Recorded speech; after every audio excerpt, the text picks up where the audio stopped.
లేఖన భాగాలను చదవగా మనం అందరం కూడా వినిన వారంగా ఉన్నాం. చక్కని ఆరాధన జరిపించిన ఎవరి బిడ్డలకు ప్రత్యేకమైనటువంటి అభినందనలు తెలియజేస్తున్నారు. కనుక దేవునిలో మనం ఆనందించడానికి దేవుడు మన ఎవరి బిడ్డలను సిద్ధపరుస్తున్న విధానం బట్టి దేవునికి కృతజ్ఞత తెలియజేస్తున్నాను. ఇక్కడ లేఖన భాగాలను కొద్ది నిమిషాలు మనం ధ్యానం చేద్దాం. హెబ్రీ గ్రంథకర్త లేక పరిశుద్ధాత్మ దేవుడు లేఖన భాగాలను పరిశుద్ధాత్మ ప్రేరణ ద్వారా రాశాడు అని మనం అందరూ కూడా నమ్ముతున్నాం. మనుషుని ఇచ్చను బట్టి, మనుషుని ఉద్దేశాన్ని బట్టి, మనుషుని సంకల్పాన్ని బట్టి ఈ లేఖన భాగాలు రాయబడలేదు.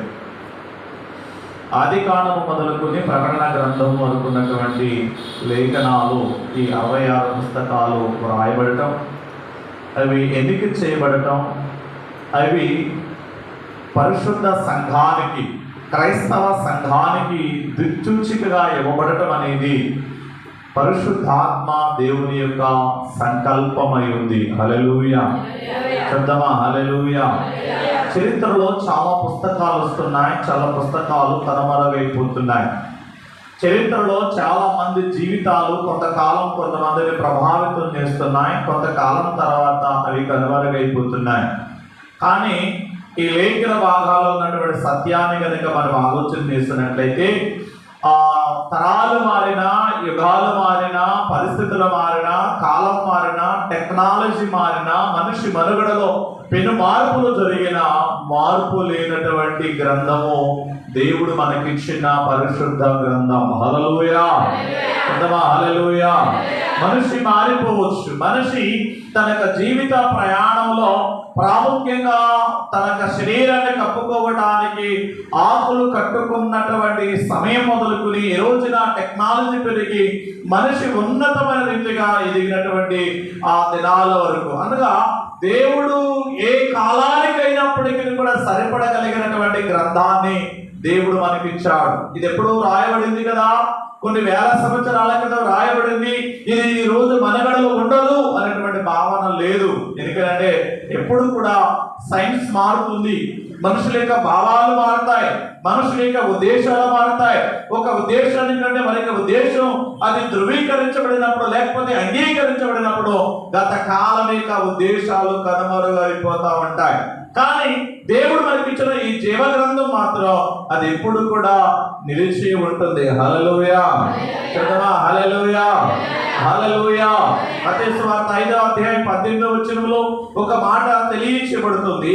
మత్తయి సువార్త 5వ అధ్యాయము 18వ వచనములో ఉన్నటువంటి మాటలను కనుక మనం ఆలోచన చేస్తే, ఆకాశమును భూమిని గతించిపోయిననే గాని ధర్మశాస్త్రమంతి నెరవేరు వరకు దాని నుండి ఒక పొల్లైనను ఒక సున్నాయినను తప్పిపోదని నిశ్చయముగా మీతో చెప్పుచున్నాను. హల్లెలూయా, చెడ్డమా హల్లెలూయా.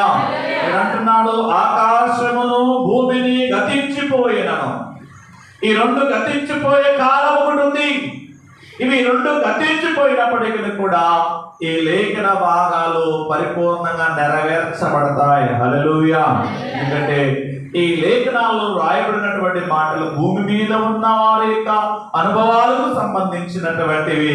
అనగా ఈ భూమి మీద లేకుండా పరలోకములు, అనగా మనిషి మరణం తర్వాత ఉన్నటువంటి జీవితానికి కూడా ఆపాదించబడ్డాయి. హల్లెలూయా.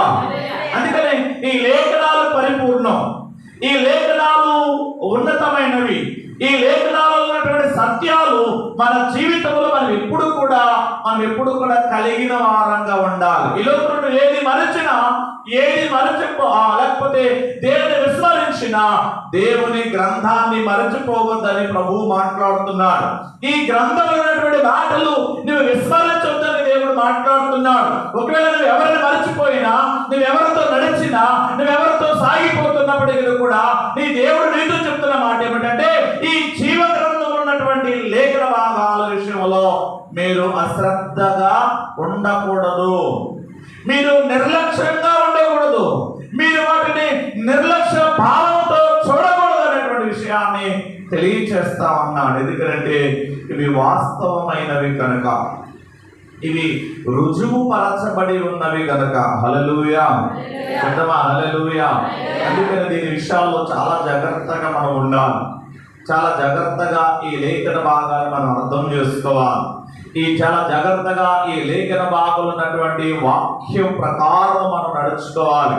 ఈ లేఖన భాగాలు ఉన్నటువంటి వాక్యం ప్రకారము మన యొక్క స్థితిగతులు ఉండాలి అనేది దేవుడు చాలా స్పష్టంగా తెలియజేస్తున్నాడు. ఒకవేళ నీ పిల్లలను మరచిపోయినా, నీ కుటుంబాన్ని నువ్వు మరచిపోయినా, నీ బంధువులను మరచిపోయినా, నీ శ్రేయభిలాషులను మరచినా, నీ దేవుడు నీకు ఇచ్చేటటువంటి ఈ యొక్క వాక్యం విషయంలో నువ్వు బహు జాగ్రత్తగా ఉండాలి. అది దేవుడు కోరుకుంటున్నాను. అదే విషయాన్ని ఇక్కడ తెలియజేస్తూ ఉన్నాడు. హెబ్రీయులకు రాసిన పత్రికలో 11వ అధ్యాయములో 13వ వచనం నుండి 16వ వచనం వరకు ఉన్నటువంటి లేఖన భాగాలను మనము చదవగా మనం విన్నాం. ఇక్కడ ఫలముల గురించి వ్రాయబడి ఉంది. దేవుడు వాగ్దాన ఫలాన్ని యావత్ ప్రపంచానికి ఇచ్చాడు. వాగ్దాన ఫలాన్ని దేవుడు దయచేస్తున్నాడు. ఫలము, ఒక చెట్టు నాటిన తర్వాత దాని ఫలాన్ని మనం ఆశిస్తాం, దాని ఫలాన్ని మనం కోరుకుంటాం. అది ఫలించాలని మనము చాలా ప్రయత్నం చేస్తూ ఉంటాం. దానికి నీరు పోస్తాం, దానికి కావలసిన ఎరువు వేస్తాం, దానికి అన్ని వేసిన తర్వాత దాని నుండి మనం ఏం కోరుకుంటామంటే ఫలము రావాలని కోరుకుంటాం. హల్లెలూయా. ముళ్ళ కంపని మనం ఎవరు కూడా నీరు పోసి పెంచం, కానీ అవి పెరిగిపోతాయి. కానీ మనం మాత్రం ఫలాలు అనగా ఫలించే ఫలాలు మాత్రం, ఫలించే చెట్లను మాత్రమే మనం పెంచుతాం. ఎందుకంటే దాని ద్వారా మనం ఫలం రావాలి. దేవుడు కూడా ఆశిస్తున్నాడు. నీ నుండి నా నుండి ఆశిస్తుంది ఏమిటంటే ముళ్ళ పొదల వంటి అనుభవం కాదు, ఫలించేటటువంటి పరిస్థితి నీలో ఉండాలని దేవుడు కోరుకుంటున్నాడు. హల్లెలూయా, చదవా హల్లెలూయా. నువ్వు ఫలించాలి, నువ్వు అలాగే ఉండడానికి వీలలేదు. నువ్వు ఫలవంతమైనటువంటి అనుభవంలో నీ జీవితం ఉండాలి అనేది దేవుని యొక్క సంకల్పం. అందుకనే దేవుడు మనిషిని సృజించిన తర్వాత మీరు ఫలించి అభివృద్ధి పొంది భూమిని నిందించండి. హల్లెలూయా, హల్లెలూయా. ఏం చేయాలి మనమందరం? మనమందరం ఏం చేయాలి? ఫలించాలి. ఏం చేయాలి? పెళ్ళైన తర్వాత పిల్లలు పుట్టకపోతే చాలా బాధపడతాం. ఎందుకంటే తన యొక్క ఆ వంశం ముందుకు వెళ్ళదేమోనని, లేకపోతే వారి కుటుంబం నుంచి మనకి వ్యక్తి రావట్లేదని చాలా బాధపడతాం. ఒకటి, పెళ్ళైన తర్వాత పిల్లలు పుట్టకపోవడానికి మీకు భార్య కొంత కారణమైతే, భర్త కొంత కారణమైతే, వీరిరువురి మధ్య పిల్లలు కలగకపోవడానికి కూడా కొంత వారి యొక్క వంశం కూడా ఆటంకాలుగా ఉండే పరిస్థితులు కూడా ఉన్నాయనేటువంటి విషయాన్ని కొంత వైద్యులు తెలియజేస్తా ఉన్నారు. ఇలా అనేకమైనటువంటి కారణాలు ఉన్నాయి. కానీ ఈ కారణాలన్నిటిని అధిగమించడానికి వైద్యుల సహాయం దగ్గరికి మనం వెళ్తాం.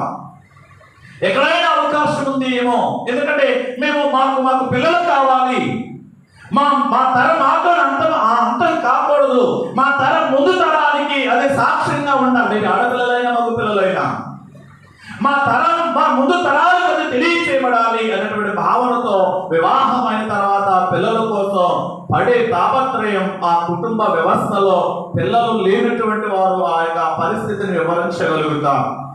కనుక సంఘం కూడా ఫలించాలి. ఆత్మీయ జీవితమైన నీ బ్రతుకు కూడా ఫలించాలి. నీవు కూడా ఫలించాలి. నీవు గర్భము దాల్చాలి, నీవు పిల్లలను కనాలి అనేది దేవుని యొక్క ఉద్దేశం. హల్లెలూయా. సంఘం ఎలా గర్భం దాల్చుతుంది? ప్రభు అయిన క్రీస్తుతో నీ జీవితం విలీనమైనప్పుడు, ప్రభు అయిన క్రీస్తు యొక్క భావాలు నీలో పుణికి పుచ్చుకున్నప్పుడు, నీ ప్రభువు నిన్ను బలపరిచినప్పుడు నీవు మరి ఒక వ్యక్తికి, అనే ఆత్మీయమైనటువంటి వ్యక్తికి జన్మనిచ్చిన వ్యక్తి అవుతావు. హల్లెలూయా. ఆత్మీయ తండ్రిగా నీవు సేవకుడే కాకపోవచ్చు. ఆత్మీయ తండ్రిగా ఒకవేళ నువ్వు దేవుని వాక్యాన్ని మరొక వ్యక్తికి పంచితే, ఆ వాక్యము ఆ వ్యక్తిని పట్టుకున్నప్పుడు, ఆ వాక్యము ఆ వ్యక్తి హృదయంలో ఇది పనిచేస్తున్నప్పుడు ఆ వ్యక్తి చెప్పగలుగుతాడు, ఫలానా వ్యక్తి నన్ను దేవుని దగ్గరకు నడిపించాడు అని. హల్లెలూయా. ఆ వ్యక్తి చెప్తాడు, నా ఆత్మీయ తండ్రి ఫలానా వ్యక్తి. ప్రియమైన వారులను ఆలోచన చేద్దాం.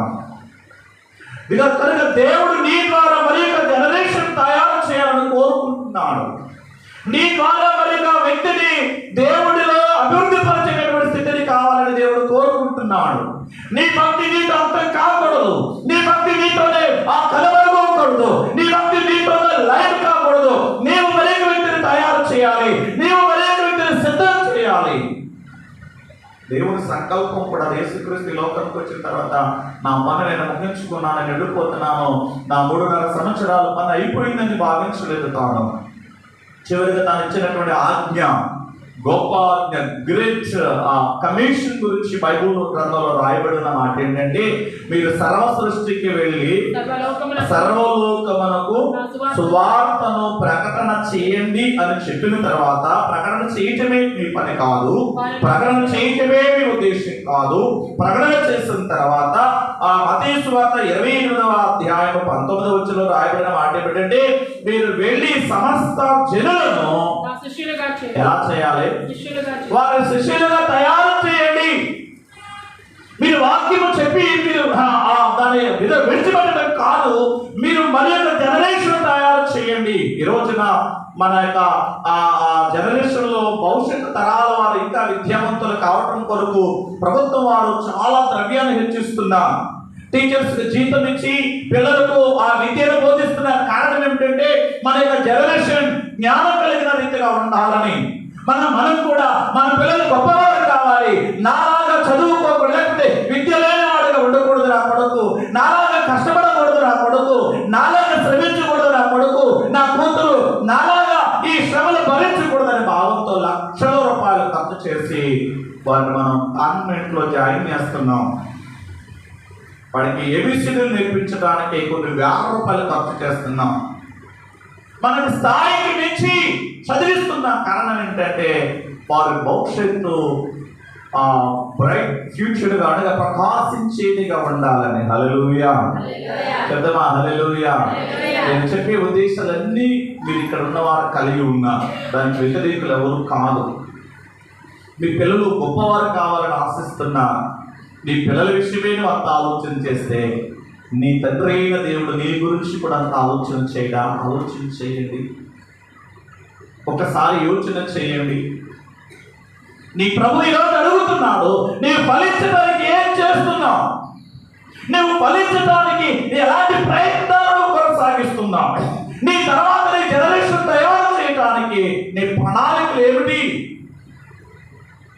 ప్రియమైన వారు లేదా, నీ ప్రభువు తెలియచేస్తున్నటువంటి లేదా నీ ప్రభువు అడుగుతున్నటువంటి ప్రశ్నకు నువ్వు ఎలాంటి జవాబులు ఇవ్వగలవు? లేదా కాల సభలో మనం ధ్యానం చేసాం. పేతురు అడుగుతున్నాడు, దేవుడు యేసుక్రీస్తు ప్రభువు అడుగుతూ, నీవు నన్ను ప్రేమిస్తున్నావా? పేతురు, నీవు నన్ను ప్రేమిస్తున్నావా? నువ్వు నన్ను ప్రేమిస్తే, పేతురు అన్నాడయ్యా, నేను ప్రేమిస్తున్నానా లేదా నీకే తెలుసు కదా, నువ్వు ఎదిగావు కదా అనుకోడంటావేమో. అయ్యా ఒకవేళ నేను కనుక దేవుడు అడిగితే, నేను అయ్యా నన్ను ప్రేమిస్తున్నామని దేవుడు నీ ముందు నిలబెడితే, అయ్యా నేను ప్రేమిస్తున్నాను కదా నీకు తెలుసు కదా, నీ మందులో కాలు పిలుస్తున్నాను కదా, నీ మందులో ప్రార్థన చేస్తున్నాను కదా, నీ మందులో నిలబడుతున్నాను కదా, నీ మందులో ప్రారంభం వస్తున్నాను కదా చెప్పవచ్చాను. అక్కడతో ప్రభు ఆ ప్రశ్నకి ఫుల్ స్టాప్ పెట్టలేదు. ప్రభు అక్కడతో ఆ ప్రశ్నకు ఫుల్ స్టాప్ పెట్టలేదు, అక్కడ అయిపోలేదు. ఇక ప్రభు అంటే, నీవు నన్ను ప్రేమిస్తే నా గొర్రె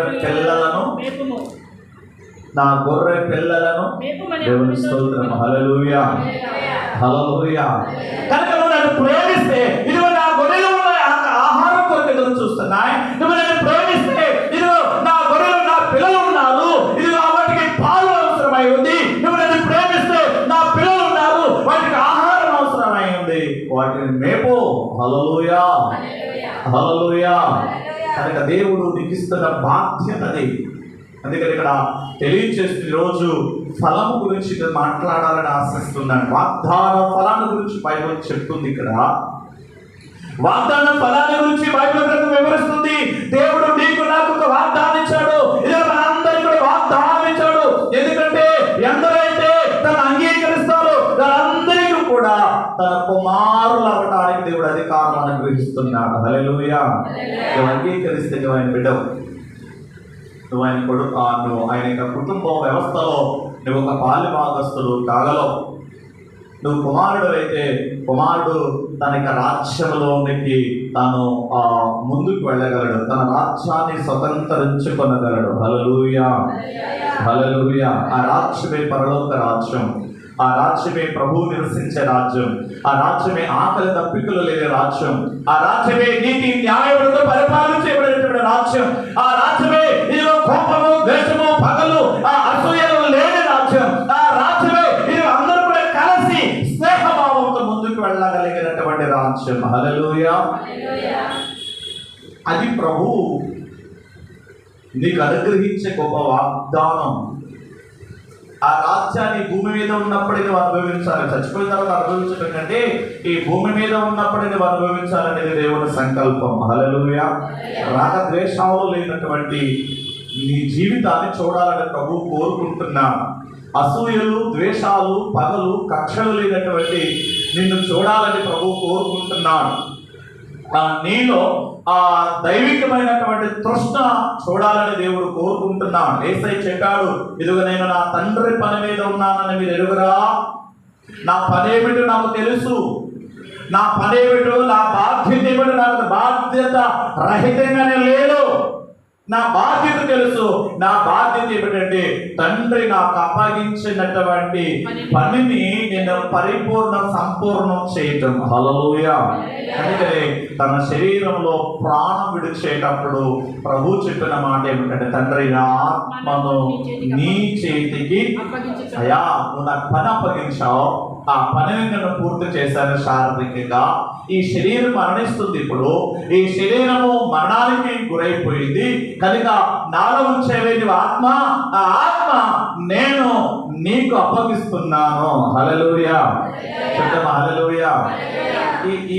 ఈ సాక్ష్యాన్ని మనం చెప్పగలగాలి. ప్రియమైన వారులారా, వాగ్దాన ఫలాన్ని మనం అనుభవించాలి అని అంటే దేవుని లేఖన భాగం ఉన్నటువంటి మాటలను ఒకసారి మనము జ్ఞాపకం చేసుకుందాం. మొదటిగా ప్రవర్తన ఫలమును గురించి మనం ఆలోచన చేద్దాం. మనందరికీ మన ప్రవర్తన స్థితిగతులను మనం ఎదిగిన వారంగా ఉన్నాం. ప్రభు అంటున్నాడు, నీ ప్రవర్తన విషయం నువ్వు దేవుని మందిరంలోకి వెళ్ళినప్పుడు నీ ప్రవర్తనను జాగ్రత్తగా చూసుకున్నాము. ప్రవర్తన విషయంలో చాలా జాగ్రత్తగా మనం ఉండాలి. ప్రవర్తన విషయంలో మనం చాలా జాగ్రత్తగా ముందుకు కొనసాగగలగాలి. కనుక మన ప్రవర్తన ఫలాన్ని మనం అనుభవిస్తాం, అది ఖచ్చితం. ప్రభు కూడా చెప్తున్నాడు, నువ్వు ఏమి విత్తుతావో ఆ ఫలాన్ని నువ్వు మర్చిపోవచ్చు. నువ్వు చేసిన పని కొన్ని సందర్భాలలో నువ్వు చేసిన పని నీ పిల్లలు నీ కళ్ళ ముందు చేస్తే నీ గుండెకు రోజున పగులుతుంది. నువ్వు మరచిపోవచ్చు. నువ్వు దేవుని దగ్గర ఒప్పుకోకుండా నేను చేసిన పని ఎవరికి తెలియదు అని నువ్వు ముందుకు వెళ్ళవచ్చు. అదే పని నీ కళ్ళ ముందు నీ పిల్లలు ఆ పనిలో లేకపోతే ఆ పాపములో కొనసాగితే నీ హృదయం పగులుతుంది. ప్రియమైన వారులారా, దేవుని వాక్యం సెలవిస్తుంది. దేవుని యొక్క లేఖన భాగాలు మనతో మాట్లాడుతున్నాయి. ఎందుకంటే దేవుడు తెలియచేస్తున్నాడు. మత్తయి సువార్త 5వ అధ్యాయము 37వ వచనంలో ఉన్నటువంటి మాటలను జ్ఞాపకం చేసుకుందాం. మత్తయి సువార్త 5వ అధ్యాయము 37వ వచనంలో నీ మాట అవునంటే అవును, కాదంటే కాదు అని ఉండవలను. వీటికి నీ మాట అవునంటే అవును చెప్తాం, అవునంటే అవును, కాదంటే కాదుగానే ఉండాలి. అసత్యాన్ని మాట్లాడవద్దు. ఎందుకంటే నువ్వు నీ మాట నీ ప్రవర్తనను సూచిస్తుంది. నీ మాట నీ వ్యక్తిత్వాన్ని సూచిస్తుంది. నీ మాట నీ బిహేవియర్ని వ్యక్తపరుస్తుంది. కనుక నువ్వెప్పుడు కూడా సత్యాన్నే మాట్లాడాలి. నీ మీద నీకు ప్రాణాపాయం వచ్చినా, నువ్వు చనిపోయే పరిస్థితి వచ్చినా నువ్వు సత్యాన్నే ఏం చేయాలి? మాట్లాడాలి. తప్పు చేసిన తర్వాత అమ్మ ఎదురు చేసావని కూతురుని అడిగిందనుకో, కొడుకుని అడిగిందనుకో, ఏదో ఒకటి మసి పూసి మారేడుగా రాయకూడదు. మనం పిల్లలకు, తల్లిదండ్రులు కొన్ని సందర్భాలలో పిల్లలకి మసిపూసి మారేడుగా రాసే మాటలు చెప్పకూడదు. ఎందుకంటే ఒక దేవుడు అంటున్నాడు, నీ ప్రవర్తన ఫలాన్ని నువ్వు అనుభవిస్తావు, జాగ్రత్త. నీ మాటలు జాగ్రత్తగా ఉండాలి, నీ ప్రవర్తన జాగ్రత్తగా ఉండాలి. నీ మాట అవునంటే అవును, కాదంటే కాదంటే కాదుగానే ఉండాలి. ఎందుకంటే దేవుని బిడ్డవు నువ్వు. ఈ లోకంలో ఉన్నటువంటి వ్యక్తివి కాదు, ఈ లోకంలో నీ ఇష్టానుసారంగా బ్రతికే వ్యక్తివి కాదు, నువ్వు ఈ లోకానుసారంగా జీవించే వ్యక్తివి కాదు. ఈ లోకానుసారంగా జీవించే వ్యక్తులు వారి యొక్క క్రియాఫలాలు అనుభవిస్తారు. ఎవరికి కూడా వారు దాటిపోరు. అందుకని దేవుడు అంటున్నాడు, ఎవరికి దేవుడు అచ్చి ఉండేవాడు కాదు. ఎవరి క్రియాఫలాన్ని వారు అనుభవిస్తారు, ఖచ్చితంగా అనుభవిస్తారు అనే విషయం దేవుడు తన లేఖనం ద్వారా తెలియజేస్తున్నాడు. ఒకవేళ ఆ క్రియాఫలం నుంచి మనం బయటపడాలంటే ప్రభు పాదాలు పట్టుకోవాలి. ప్రభు పాదాలను పట్టుకుని కన్నీటితో మన స్థితిని ఒప్పుకోవాలి. మన బ్రతుకు యొక్క స్థితిగతులను ప్రభు పాదాల దగ్గర పెట్టాలి. అయ్యా, ఈ తప్పు చేస్తాను నేను. రోజున ఒకసారి యోచన చేయండి. ఇంతమందికి అర్థమవుతుందో లేదో తెలియదు, కానీ ప్రభు ఈ రోజు నిన్ను హెచ్చరిక చేస్తున్నాడు.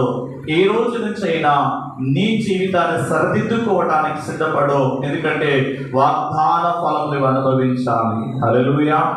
వాగ్దాన దేశంలో నువ్వు ప్రవేశించాలి. వాగ్దాన దేశంలో నీకు జీవితం ఉండాలి. వాగ్దాన దేశంలో నీవు ఆ దేవుని యొక్క ఒక కాంతిలో నీవు కూడా ప్రకాశించే రీతిగా ఉండాలి. ఈ రోజు నుంచి అయినా నీ ప్రవర్తనను సరిచూసుకో అని ప్రభు మాట్లాడుతున్నా. ఎందుకంటే ప్రవర్తన ఫలాన్ని నేను మీకు ఇవ్వబోతున్నా. ప్రవర్తన ఫలాన్ని నేను మీకు దయచేయబోతున్నా. సామెతల గ్రంథము 1వ అధ్యాయము 31వ వచనములో ఉన్నటువంటి మాటలు మనం చదువుదాం. సామెతల గ్రంథము 1వ అధ్యాయము 31వ వచనములో ఉన్నటువంటి మాటలు, కాబట్టి వారు తమ ప్రవర్తనకు తగిన ఫలము అనుభవించెదరు. చాలు. వారు తమ ప్రవర్తనకు తగిన ఫలాన్ని అనుభవిస్తారు. అందుకనే మన ప్రవర్తన జాగ్రత్తగా ఉండాలి. మన ప్రవర్తన బహు జాగ్రత్తగా ఉండాలి. ఒకవేళ గడిచిన దినాలు జరిగిపోయాయి, దాని గురించి నీ ప్రభువు నిన్ను ప్రశ్నించాలని అనుకోవటం లేదు. నువ్వు ఒప్పుకుంటే చాలా సందర్భాల్లో తెలియచేస్తున్నాను. పాపములు పట్టబడిన స్త్రీ నిలబడింది. దేవుడు చెప్పిన మాట ఏంటంటే, ఇక నుంచి పాపము చేయొద్దు. సమరయ దేవుడి దగ్గరకు వచ్చింది. తన బ్రతుకంతా తేటతెల్లమైపోయిన తర్వాత, గత కాలంలో నేను చేసినవన్నీ చెప్పినటువంటి వ్యక్తి నేను కనుగొన్నా. ఇప్పుడు నేను గత కాలం యొక్క స్థితి కలిగిన స్త్రీని కాను, దేవునిలో నూతన పరచబడిన వ్యక్తిని. హల్లెలూయా, హల్లెలూయా. అందుకని ఆమె మాటలు ప్రజలు నమ్మారు, ఆమె మాటలు ప్రజలు విశ్వసించారు, ఆమె మాటలు ప్రజలు ఆలోచించారు. ఇదిగో ఒక వింతైన మాటలు నోటి నుండి వస్తున్నాయి. గత కాలంలో ఈ అనుభవం ఏమో మేము చూడలేదు, గత కాలంలో ఇలాంటి పరిస్థితి ఏమో మేము చూడలేదు అని ఆశ్చర్యానికి గురై ఆమె మాట మీద ప్రజలు లక్ష్యం ఉంచారు. హల్లెలూయా. ఆమె అప్పుడు దేవుని కొరకు కొంతమందిని సంపాదించింది. ఆత్మీయంగా ఆమె ఫలించింది. ఆత్మీయంగా ఆమె ఫలాలు కనబడ్డాయి. ఈ రోజున దేవుని సన్నిధిలో తెలియచేసి వాగ్దాన ఫలం పొందాలి అని అంటే నీ ప్రవర్తన ఫలాలు ఆత్మీయంగా కనబడాలి. హల్లెలూయా. ప్రవర్తన అంటే నీ క్రియలు. కనుక దేవుని యొక్క లేఖన భాగాల్లో సెలవిస్తున్న నీ ప్రవర్తన విషయంలో ఇక నుండైనా ఎప్పటి నుండైనా జాగ్రత్తగా ముందుకు వెళ్ళటానికి సిద్ధపడమని. అలవాటు కదా, కొన్ని సందర్భాల్లో అలవాటుతో కూడిన ప్రాణం దేనినైనా చేయడానికి ప్రయత్నం చేస్తుంది. ఎందుకంటే ఒక్కసారి కంట్రోల్ అవ్వటం అనేది చాలా కష్టం. అని చేయగలుగుతాం. దేవుని ఆత్మ నిన్ను సంధిస్తే ఒక్క రోజు కాదు, ఒక గడియలోనే నీ జీవితంలో పెనుమార్పు జరుగుతుంది. హల్లెలూయా, హల్లెలూయా. ఒక్క గడియలోనే పౌలుగా మారాడు. కొన్ని రోజులు, కొన్ని సంవత్సరాల పట్ల ప్రభు అన్నాడు, నువ్వెవడివి అని ప్రశ్నిస్తాడు సౌలు. ప్రభు చెప్పిన మాట ఏమిటంటే, నీవు హింసించుచున్న యేసును. ఎవరు హింసించాడని ప్రశ్న ప్రారంభమైపోయింది. తన హృదయం పగిలింది. ఆ పగిలిన హృదయంలోనికి దేవుణ్ణి చేర్చుకున్నాడు. నూతన హృదయం వచ్చింది. అక్కడ నుండి తనలో ఉన్న అహంభావన, బైబిల్లో రాయబడిన మాట ఏంటంటే, తన కన్నుల నుండి పొరల వంటివి రాలిపోయాయి తన గత కాలపై అనుభవాలన్నీ. ద్వేషం, అసూయ, పగ, క్రోధం, ఆ మత పిచ్చి మతం కోసం ఏదైనా చేయాలనేటువంటి ఆ భావన సౌలు జీవితంలో రాలిపోయింది. నా యూదామతం గొప్పది, నా సిద్ధాంతాలు గొప్పవి, నేను వెళ్ళే మార్గం గొప్పది, నా మతాన్ని కించపరిచి ఎవరు అనుకున్నాడు. ఆ క్రోధముతో, ఆక్రోషముతో తను ముందుకు వెళ్ళాడు. ఆ పొరలన్నీ రాలిపోయాయి. తనలో దైవత్వం ప్రారంభమైంది. దేవుని కొరకు జీవించడం తను ప్రారంభం చేశాడు. అది దినదినం కూడా తను జీవిస్తున్నటువంటి స్థితిగతులను బట్టి తన ప్రవర్తన ఫలాలు చాలా విస్తారంగా తన కళ్ళ ముందు కనబడ్డాయి. హల్లెలూయా. తను ఎక్కడికి వెళ్ళినా తన క్రియలు బట్టి తను చాలా ధైర్యంగా చెప్పాడు, నేను అందరి ఎదుట నేను నా మనస్సాక్షిని నేను కాపాడుకుంటూ నేను ముందుకు వెళ్ళాను. నేను ఎవరికి కూడా ఆటంకంగా లేను, నేను ఎవరికి కూడా ఇబ్బందిగా లేను. నా జీవితంలో దేవుడు నాకు అప్పగించినటువంటి పని విషయంలో నేను యథార్థంగా వెళ్ళాను. అపోస్తుల కార్యాలు 24వ అధ్యాయం 16వ వచనం. అపోస్తుల కార్యములు 24వ అధ్యాయం 16వ వచనములో, ఈ విధమున నేనును దేవుని ఎడలను మనుషుల ఎడలను ఎల్లప్పుడూ నా మనస్సాక్షి నిర్దోషమైనదిగా ఉండునట్లు అభ్యాసము చేసుకొనుచున్నాను. హల్లెలూయా, హల్లెలూయా. తను ప్రాక్టీస్ చేస్తున్నాడు. ప్రాక్టీస్ లో నిపుణతను సాధిస్తున్నాడు.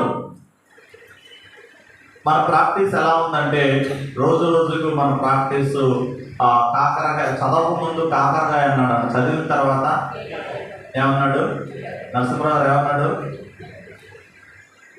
కనుక మన భక్తి భావాలు అధికం కావాలి, మన విశ్వాసం జీవితం అధికం కావాలి, మన ప్రార్థన అనుభవం అధికం కావాలి, మన వాక్య ధ్యానం అధికం కావాలి. మనం దేవునితో నడవటానికి మనం ఇష్టత కలిగిన వారంగా ఉండాలి. మనం దేవుని మందిరానికి మనకి వ్యక్తిని తీసుకురావడానికి ప్రేరేపించాలి, మాట్లాడాలి. అది మన అభ్యాసం చేయడానికి ప్రయత్నం చేయాలి. ఈ రోజున మన జీవితాలలో మనం ఎలాంటి పరిస్థితుల్లో ముందుకు పెడుతున్నాం? పౌలంటున్నాడు, నేను దేవుని ఎదుటను మనుషుల ఎదుటను ఎల్లప్పుడూ నా మనస్సాక్షి నిర్దోషమైనదిగా, ఇదిగో నా జీవితం నా మీద దోషారోపణ చేయట్లేదు, ఇదిగో నేను సమయాన్ని వ్యర్థపరచుకోవడానికి కానీ మనుషుల ఎదుట కానీ ఇదిగో దేవుని ఎదుట చెప్పడానికి చాలా ధైర్యం కావాలి. దేవుని ఎదుట మాట్లాడటానికి చాలా ధైర్యం కావాలి.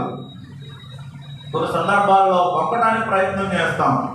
కయ్యేను అన్నాడు, దేవుడు అడుగుతున్నాడు, కయ్యేను నీ తమ్ముడైన హేబెలు ఎక్కడా? ఈయన అనుకున్నాడు, నేను చేసేది ఎవరికి తెలియదు కదా అనుకుని, నన్ను కాపలా పెట్టావా అని అడిగేది. నువ్వు నన్ను కాపలా పెట్టేవేంటయ్యా, నువ్వు నన్ను అడుగుతున్నావు? దేవుడు చెప్పిన మాట ఏంటంటే, నీ తమ్ముడైన హేబెలు రక్తం భూమిలో నుండి మొరబెట్టిను. హల్లెలూయా. చూడండి ప్రియమైన వారు కదా, అందుకని మనం దేవుని ఎదుట నిర్దోషులుగా ఉండటానికి అభ్యాసం ప్రాక్టీస్ చేయాలి. అందుకని ప్రవర్తన ఫలం విషయంలో ఇతరులైనా ఎప్పటి నుండైనా బహు జాగ్రత్తగా మనం ముందుకు వెళ్ళటానికి సిద్ధపడదాం. తిమోతికి రాసిన మొదటి పత్రిక 6వ అధ్యాయము 2వ వచనం. తిమోతికి రాసిన మొదటి పత్రిక 6వ అధ్యాయము 2వ వచనాన్ని ఒకసారి మనం చదువుదాం. విశ్వాసులైన యజమానులు గల దాసులు తన యజమానులు సహోదరులని వారిని తృణీకరింపక తమ సేవా ఫలము పొందువారు విశ్వాసులను ప్రియులనై ఉన్నారని మరి ఎక్కువగా వారికి సేవ చేయవలెను. ఈ సంగతులు బోధించుచు వారిని హెచ్చరించి. ఇక్కడ నేను సేవా ఫలాన్ని గురించి మాట్లాడాలని ఆశిస్తున్నాను. మొదటిది ఏంటిది? ప్రవర్తన ఫలం. మొదటిది ఏంటిది? రెండవది సేవా ఫలం. ఏంటిది సేవా ఫలం? అంటే ఇతను ఫలానా వ్యక్తి సేవకుడు అండి అంటాం. సేవకుడు అంటే పని చేసేవాడు. సేవకులు ఈ రోజున క్రైస్తవ ప్రపంచంలో ఎలా ఉంటారంటే చాలా ఉన్నతంగా ఉండాలి. సేవకుడు షూట్ వేయాలి, సేవకుడు బూట్ వేయాలి, సేవకుడు బెంచ్ కార్లో తిరగాలి, సేవకుడు పెద్ద లైట్ వెలుతురులో నిలబడాలి అనేటువంటి భావజాలలో ఉండిపోయారు. నిజమైనటువంటి సేవా జీవితం ఆదిమ క్రైస్తవ సంఘాన్ని గురించి చదవండి. భారతదేశానికి క్రీస్తును పరిచయం చేయడానికి వచ్చినటువంటి మిషనరీస్ యొక్క జీవిత చరిత్రను చదవండి. మరి ఈ రీతిగా వారు కోటును బూటును విడిచిపెట్టారు. ఈ రోజున సేవకుడు కోటు బూటు కోసం ప్రయత్నం చేస్తున్నారు. గత కాలంలో నేను ఆలోచన చేస్తా ఉన్నాను. నిజంగా వారు ఆ షూటు బూటు వేసిన అనుభవం నుంచి వారు పల్లెల్లోనికి వెళ్ళి వస్త్రాలు సరిగా లేనటువంటి సమయ స్థలాలలో సువార్తను ప్రకటన చేశారు. హల్లెలూయా. ఎందుకంటే భారతదేశానికి రక్షణ సైన్యం తీసుకుని వచ్చినటువంటి ఆ బూత్ టక్కర్ గారు ఒక కలెక్టర్ హోదా స్థాయి కలిగిన వాడు. ఇంటి నుంచి వెళితే నేను ఆస్తులు చిల్లు కావకూడదు, నేను ఏమన్నా నడవాడా, నీ ఆస్తి నాకు అవసరం లేదు, నేను సేవ చేయడానికి వెళ్ళిపోతానని వెళ్ళిపోయాడు. ఒక రోజున మళ్ళీ తిరిగి భారతదేశానికి రక్షణ సైన్యం తీసుకొస్తే నడుస్తుంటే పాదాలు పగిలి ఆయన ఆ సువార్తన ప్రకటన. అందుకనే రక్త పాదములు కలిగిన బూత్ టక్కర్ అనేటువంటి ఒక మాట రాయబడి ఉంది. దేవుని కొరకు త్యాగాలు చేశారు. దేవుని పేరు చెప్పుకుని సంపాదకులు అవుతున్నారు. కాలం మారింది, కాల పరిస్థితులు మారాయి, భావజాలాలు మారాయి, ఉద్దేశాలు మారాయి. దేవుని కొరకు ఖర్చు చేసేటటువంటి అనుభవాల నుండి మనిషికి ఆలోచన మారింది. దేవుడు అంటున్న మాట ఏంటంటే సేవా ఫలం. సేవకుడే అయ్యగానే కాదు, ఇదిగో దేవుని సేవకుడు, దేవుని నామంలో నీవు ఒక సేవ చేసే వ్యక్తిగా నీలో సేవ ఫలం కనబడాలి. మదర్ తెరీసా సువార్త ప్రకటన చేయలేదు. మదర్ తెరీసా గొప్ప గొప్ప ప్రసంగాలు చేయలేదు. పెద్ద స్టేజ్ వేసి జన సమీకరణ చేసి గొప్పగా వాక్యం చెప్పలేదు. కానీ ప్రపంచం అంతా మదర్ తెరీసా ఆరాధించినటువంటి దేవుడిని గుర్తెరిగింది. హల్లెలూయా. చెప్తాం హల్లెలూయా. కారణం ఏంటంటే ఆమె చేసిన సేవ, పరిచర్య, ఆపదలో ఉన్న వారిని ఆదుకోవడం, ఆపదలో ఉన్న వారిని హత్తుకుని తనకు ప్రేమపూర్వకంగా పరిచర్య చేయటం. ఈ రోజున మన పిల్లలు మనకు భారమవుతున్నారు, మన తల్లిదండ్రులు మనకు భారమవుతున్న దినాల్లో మనం చేయలేకపోతున్నాం, చూడలేకపోతున్నాం.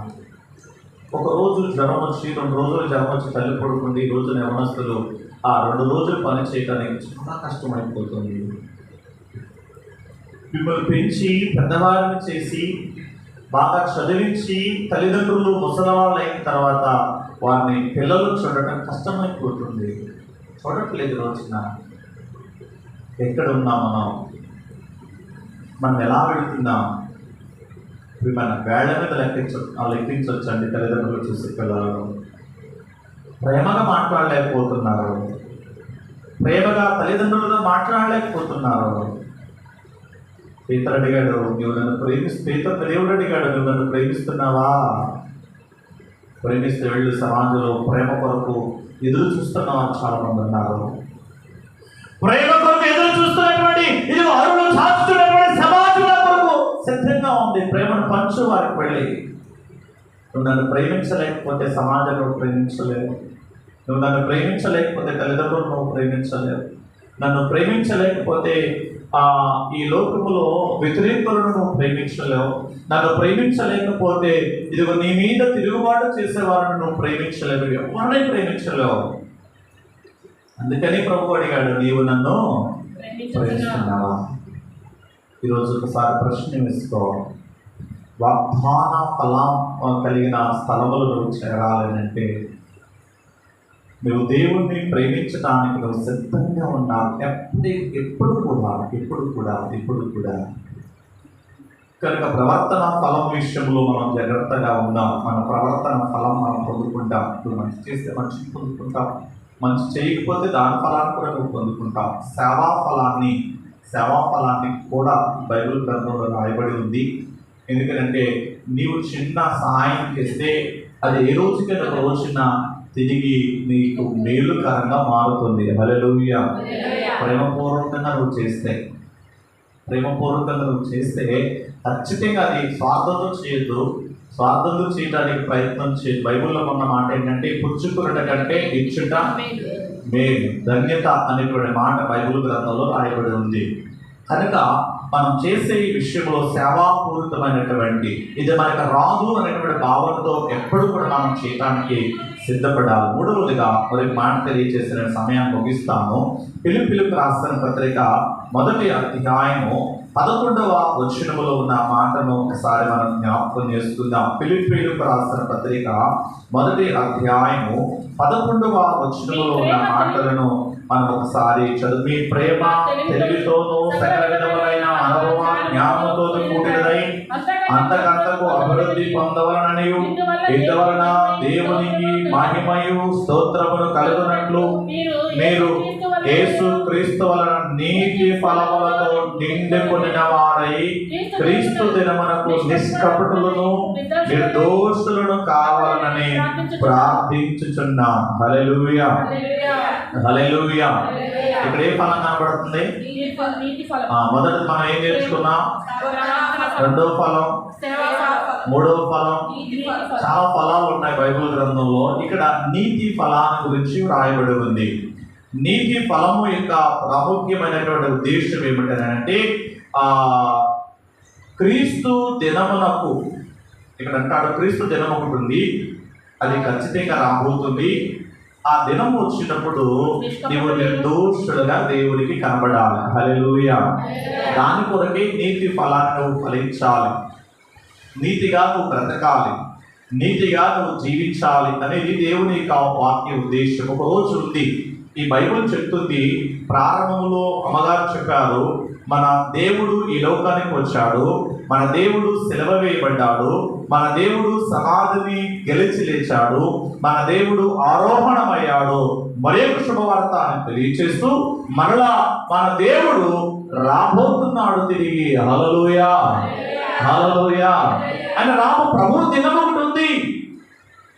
అది ఆ మాటలు ఈ గ్రంథం ధృవీకరిస్తుంది. ప్రారంభంలో కూడా తెలియచేశాను.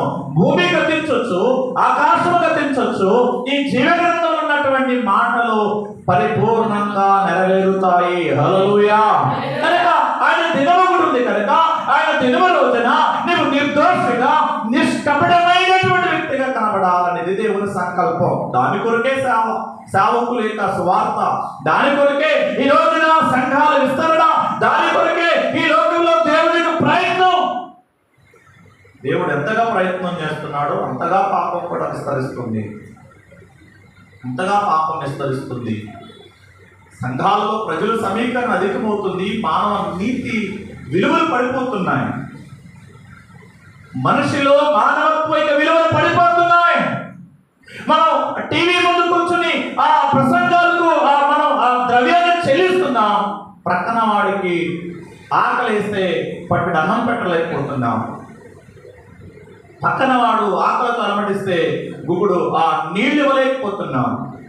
మానవ విలువలు ఎంతగా దిగజారిపోతున్నాయంటే మనం చాలా విషయాల్లో మనం దేవుని ఎదుట నేర్చుకోవలసినటువంటి వారమై ఉన్నాం. ఈరోజు తెలియజేస్తున్నాడు, వాగ్దాన ఫలాలను నువ్వు అనుభవించాలి, వాగ్దాన దేశంలో ప్రవేశించాలి, వాగ్దాన దేశంలో నీవు ఆనందించాలి, వాగ్దాన దేశంలో నిత్యము కూడా ఆనందించడానికి నువ్వు సిద్ధం చేసుకోవాలి అని అంటే నీ ప్రవర్తన ఫలం విషయంలో నువ్వు జాగ్రత్తగా ఉండాలి, నీ సేవా ఫలం విషయంలో నువ్వు జాగ్రత్తగా ఉండాలి.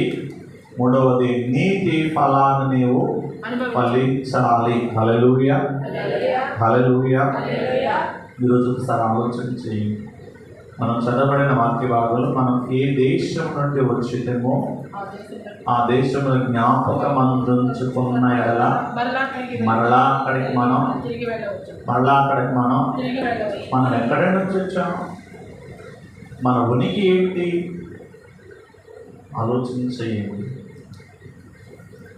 మీ తల్లి గర్భంలో పిండమగా భౌతికమైనటువంటి ఆకారం నిర్మాణం చేయబడటానికి మాత్రమే దేవుడు అవకాశం ఇచ్చాడు. ఈ పిండములో ఊపిరి పోసింది దేవుడు.